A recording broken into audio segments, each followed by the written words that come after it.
अस्सलाम वालेकुम जी। उम्मीद है आप खैरियत से होंगे। मुझे कहते हैं Bilal Salim. Long time ago you can't see me on my YouTube channel. Welcome back again. आपका भाई हाजिर है काफ़ी अर्से के बाद। आप लोग सोच रहे होंगे कि बिलाल भाई आप कहाँ थे।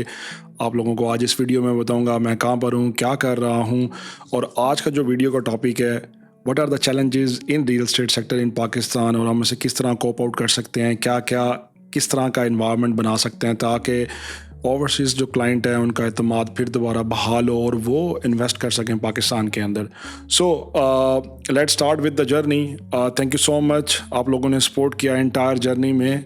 It's been 2 years in Dubai और मैं दुबई में हूँ इस time. It's an amazing journey working with top notch developers like Emaar, Damac, Nakheel, specializing in town houses and villas as well as apartments. अगर आपका कोई फ्रेंड्स एंड फैमिली मेम्बर्स में से दुबई अपना पोर्टफोलियो शिफ्ट करना चाह रहा है तो मेरा नंबर अवेलेबल है। You can call me, you can WhatsApp me, I can guide you according to your requirement। और इसके अलावा अगर आप सिटी हाउसिंग मुल्तान फेज़ 1 और फेज़ 2 की इन्फॉर्मेशन लेना चाह रहे हैं so here's the number of Aamir Salim, he can guide you according to your requirement। अगर आप DHA मुल्तान में कोई इन्फॉर्मेशन प्लॉट बाय सेल करना चाह रहे हैं so you can call Wajat Ali Qureshi, here is the number of वजात। आज मैं इस वीडियो में आप लोगों को बताऊंगा what are the challenges in real estate sector in Pakistan. Pakistan के अंदर कौन कौन से चैलेंजेस हैं और उसको हम किस तरह कॉप आउट कर सकते हैं। अगर अथॉरिटीज़ देखें इन चैलेंजेस को तो पाकिस्तान एक फ्रेंडली इन्वायरमेंट में एक इन्वेस्टर फ्रेंडली कंट्री बन सकता है और ओवरसीज़ फिर दोबारा जो है इन्वेस्टमेंट स्टार्ट करना शुरू कर देंगे। So people are confuse right now at the moment for last 3 years। लोग इन्वेस्टमेंट नहीं करना चाह रहे पाकिस्तान के अंदर। What are the reason behind this.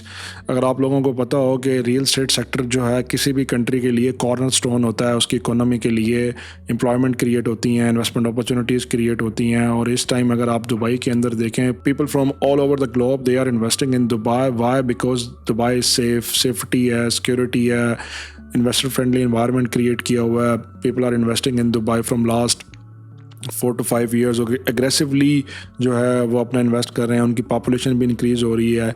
Y not in Pakistan? Pakistan में क्यों ऐसा नहीं हो रहा? तो आज हम कुछ 4-5 चैलेंजेस हैं उस पर बात करेंगे। वीडियो को कंप्लीट देखिएगा, मेरे चैनल को सब्सक्राइब कीजिएगा। सबसे पहला चैलेंजेस है regulatory authority.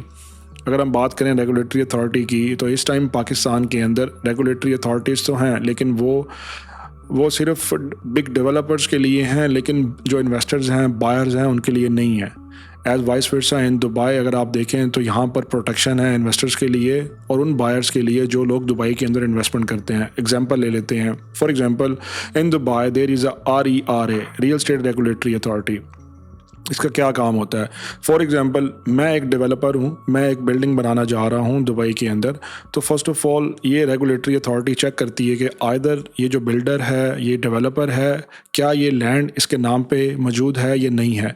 First of all वो मेक श्योर करते हैं। उसके बाद वो चेक करते हैं क्या इस डेवलपर के पास XYZ जो कॉस्ट आएगी इस बिल्डिंग को बनाने में, क्या इसके पास मौजूद है या नहीं है। अगर वो कर पाएगा तो फिर एक एस्क्रो अकाउंट बनता है। उस एस्क्रो अकाउंट में क्या होता है, उस डेवलपर से सिक्योरिटी डिपॉजिट 50% का डिपॉजिट किया जाता है। फिर उसे अलाउ टू परमिट किया जाता है कि आप इसको मार्केट कर सकते हो, इसको आप बेच सकते हो। इसमें क्या होता है, फॉर एग्जांपल जो भी बायर है, न्यू बायर है, वो जब उस बिल्डिंग के अंदर इन्वेस्ट करता है तो वो डेवलपर के अकाउंट में पैसे पे नहीं करता, वो सिर्फ एस्क्रो अकाउंट में पैसे पे करता है ताकि उसकी इन्वेस्टमेंट सिक्योर हो।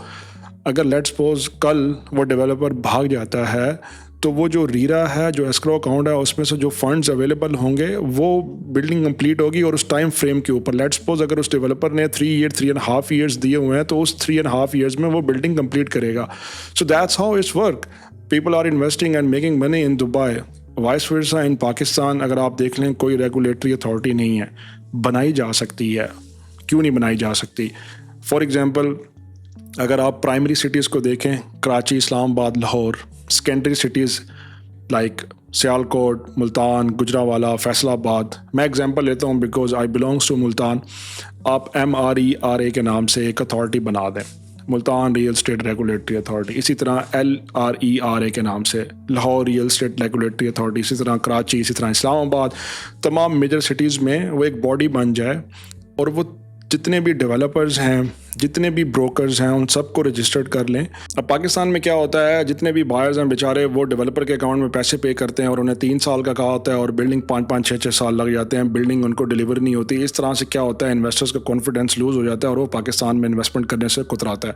इसी तरह अगर आप देखें प्लॉट्स के अंदर भी यही सूरत हाल है। जब भी कोई कम्युनिटी बनती है तो उसकी फ़ाइल्स बिकती हैं, कोई ऐसी बॉडी नहीं है जो कि उन फाइल्स को चेक करें और उन उन उन जो डेवलपर है, जो भी बिल्डर है, जो कम्युनिटी बना रहा है, उसका आप बैकग्राउंड देखें कि लैंड उसके नाम पे है या नहीं है। वो क्या होता है, पाकिस्तान के अंदर इन्वेस्टर्स को इकट्ठा किया, लैंड उसी पैसों से लैंड ली और उसके बाद बेचना शुरू कर दिया और डेवलपमेंट नाम की कोई चीज़ नहीं है। इस तरह से पाकिस्तान में जो भी ओवरसीज़ क्लाइंट इन्वेस्ट करता है वो बेचारा फंस जाता है और इस तरह से उसकी इन्वेस्टमेंट डूब जाती है और उसे आइडिया भी नहीं होता क्योंकि कोई चेक एंड बैलेंस है ही नहीं। सो अथॉरिटीज़ को चाहिए कि वो इस तरह की अथॉरिटीज़ बनाएं, छोटी छोटी अथॉरिटीज़, हर सिटी वाइज अथॉरिटीज़ हो और उसमें पूरी मॉनिटरी हो, डेवलपर का बैकग्राउंड मौजूद होना लाजमी हो, जो बिल्डर्स है उसका बैकग्राउंड होना लाजमी है, इन्वेस्टर को प्रोटेक्शन दी जाए। नंबर 2 पे बात करते हैं डाटा ड्रिवन। अब पूरी दुनिया के अंदर रियल एस्टेट सेक्टर जो है, प्रॉप टेक की बात करें तो वो बहुत आगे जा चुका है। इवन कि अगर आप दुबई की एग्जांपल दें, अगर आज मैंने दुबई में कोई अपार्टमेंट लेना है किसी भी एरिया के अंदर, तो मेरे पास डाटा मौजूद है। मैं DXP इंटरेक्ट पे जाऊंगा, वहाँ उस एरिया का नाम लिखूंगा, मुझे पता लग जाएगा कि भाई इस एरिया में इस अपार्टमेंट की, इस टाउन हाउसेस की, इस विलास की ये प्राइसेस हैं। अभी तक पाकिस्तान के अंदर सिर्फ़ और सिर्फ आप देख लें, एक ज़मीन.com है, एक दो और वेबसाइट्स हैं जो कि डोमिनेंसी क्रिएट की हुई हैं और आपको एक्चुअल डाटा प्रोवाइड नहीं होता। वहाँ पर एक सेक्टर के अंदर प्लॉट का रेट 1 करोड़ लगा हुआ है, उसी सेक्टर में एक प्लॉट का रेट 60 लाख लगा हुआ है। तो जो बायर है वो कंफ्यूज है, उसे आइडिया ही नहीं है कि यार मैं कैसे बाय करूं, मेरी प्रोटेक्शन किस तरह से है, मैं किस पे बिलीव करूं और क्या करूं। इसी तरह अगर वो अथॉरिटीज़ बनी होंगी, उन अथॉरिटीज़ के अंडर ये सारे ब्रोकर्स होंगे, ये लिस्टिंग मैकेनिज़्म अंडर होगा, तो इससे पाकिस्तान की रियल एस्टेट बहुत ज़्यादा बूस्ट करेगी और इसको एक बहुत ज़्यादा एज मिलेगा। क्यों? बिकॉज जब तक आप ट्रांसपेरेंट नहीं होंगे, real estate sector is all about transparency. आप अगर अथॉरिटीज़ ट्रांसपेरेंट हो के बिल्डर, ब्रोकर्स और डेवलपर्स का चेक एंड बैलेंस नहीं करेंगी तो इन्वेस्टर पोर्टफोलियो बिल्ड नहीं होगा पाकिस्तान के अंदर। तो ये बहुत ज़्यादा ज़रूरी है। टेक्नोलॉजीज़ इतनी ज़्यादा एडवांस हो चुकी है, लोग AI पे शिफ्ट हो रहे हैं। अभी हमारा पाकिस्तान सिर्फ पेपर पे ही चल रहा है। तो जब तक पेपरलेस नहीं होगा, तब तक चीज़ें ऑनलाइन नहीं होंगी, तब तक इन्वेस्टर्स का जो ट्रस्ट है वो बिल्ड नहीं होगा। क्योंकि मेरा बैकग्राउंड टैक्स रिलेटेड है, मैं काफ़ी सारी चीज़ें बना भी सकता हूँ, लेकिन उसके लिए मुझे अथॉरिटीज़ का हेल्प आउट होना लाजमी है ताकि पाकिस्तान में एक ऐसा इन्वायरमेंट क्रिएट किया जाए, एक ऐसा data driven real estate, prop tech, AI generate की जाए, डाटा ड्रिवन हो, ताकि इन्वेस्टर्स का एतमाद बढ़ सके और उसे पता लग सके यार मैं ये चीज़ बाय कर रहा हूँ, 3 साल पहले इसका रेट ये था और अगले 4-5 साल के बाद इसका रेट ये होगा। कोई आइडिया नहीं है, नथिंग एल्स, बस जो जिसका दिल करता है, जितने की बिक रही है चीज़ वो बिक रही है। बात करते हैं क्लाइमेट चैलेंजेस पे। प्रीवियसली पास्ट 10-15 ईयर्स अगर आपने देखा हो कि जिसकी भी अथॉरिटीज़ में कोई बिल्डर है या डेवलपर है, अगर उसकी अच्छी बनती है तो वो ग्रीन एरिया जितना भी है उसको कट आउट करके और वहाँ पर सोसाइटीज़ बनाते जा रहे हैं, जिससे क्या हो रहा है, हमारे पाकिस्तान के अंदर एक क्लाइमेट चेंज आ रहा है। So as you know, by 2030, people from rural areas, they are moving towards urban areas. तो इससे क्या होगा, जो लोग हॉरिजॉन्टल पे काम कर रहे हैं, अब नेक्स्ट एरा जो है वो सारा वर्टिकल्स पे ही है।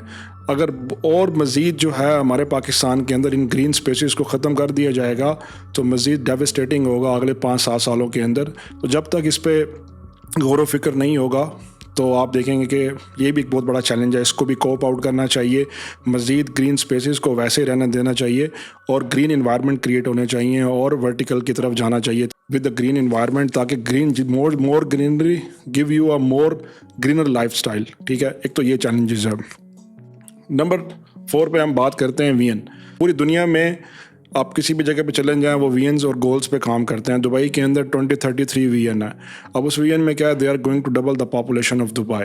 ठीक है, उसके लिए वो रोड्स इंफ्रास्ट्रक्चर बिल्ड कर रहे हैं, उसके लिए वो मज़ीद जो है ना 20 मिनट सिटीज़ बना रहे हैं, एयर टैक्सेस लॉन्च कर रहे हैं। ठीक है, और भी काफ़ी सारे जो चीज़ें हैं उनको वो अडॉप्ट कर रहे हैं। So why we are not doing in Pakistan, हम भी कर सकते हैं। हमारी ये रोड इंफ्रास्ट्रक्चर हमें डेवलप करने चाहिए, सिग्नल्स होने चाहिए, क्लीननेस होनी चाहिए, सेफ एंड सिक्योर इन्वायरमेंट होना चाहिए। एक बंदे ने अगर 10-12 करोड़ का या 5 करोड़ का घर ख़रीदा है तो उसे सेफ्टी एंड सिक्योरिटी मिलना लाजमी है।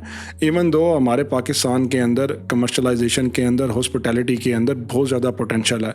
अगर अथॉरिटीज़ बन जाती हैं तो ऑब्वियसली सी बात है, लोग आएंगे, इन्वेस्ट करेंगे। ये कुछ चैलेंजेस थे जो कि मैंने आपके साथ शेयर किए हैं। उम्मीद है ये वीडियो आपको पसंद आई होगी। आप अपने कमेंट सेक्शन में ज़रूर बताइएगा कि और कौन कौन से चैलेंजेस हैं और हम किस तरह से कलेक्टिवली एफर्ट करके अपने प्यारे पाकिस्तान को, रियल एस्टेट सेक्टर को किस तरह से ऊपर ला सकते हैं। Thank you so much for watching this video. अपना बहुत सारा ख्याल रखिएगा। अस्सलाम वालेकुम।